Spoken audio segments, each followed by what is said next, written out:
Good day to you, students. I'm Joel. And I'm Luke. And we are for King and Country. Fix my eyes on you.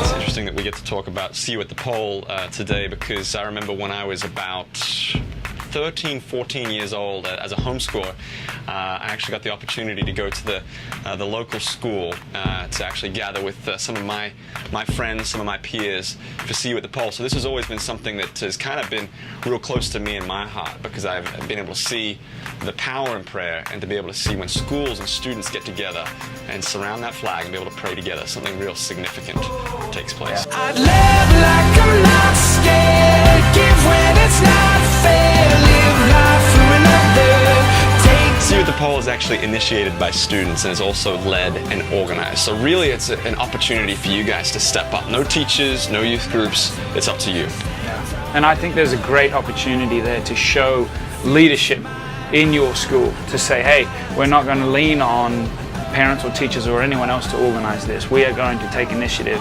We're going to hand out flyers. We're going to do whatever it takes to rally our students to meet on this particular day.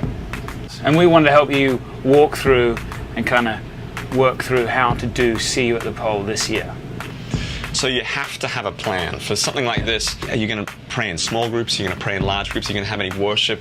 What is it that is going to make your See You at the Pole special and unique to you? So obviously, you've got to have a plan, or else maybe it'll get a little awkward. Legally, you don't have to do this, but it might be a good idea to go to your school administration and say to them, hey, this is what we're doing, this is the time we're going to do it, this is obviously where we're going to do it, just so that there's awareness, and maybe even that's an opportunity for you to kind of continue to rally leaders and teachers around what's happening.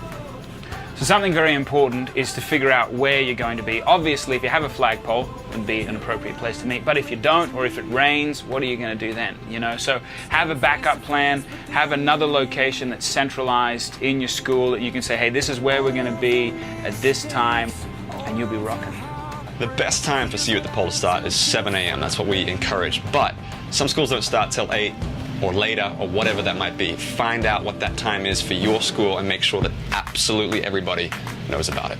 So See You at the Pole always falls on the 4th Wednesday of September every year. So make sure you let friends know early so they can mark their calendars. Now, before you go and start setting this whole thing up, it might be good just to double check that no one is already organizing and publicizing this. But if they're not, then do whatever you can.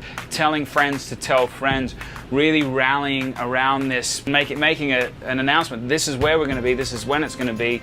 The more you can prep this in advance, the greater impact you're going to have on the day. Certainly don't be afraid to use those social media outlets. Speaking of social networking, go to syatp.com, and that's where everything is. You've got artwork, you get flyers printed, all the information you need to make sure this is rocking and rolling is on there. So make sure you check that out.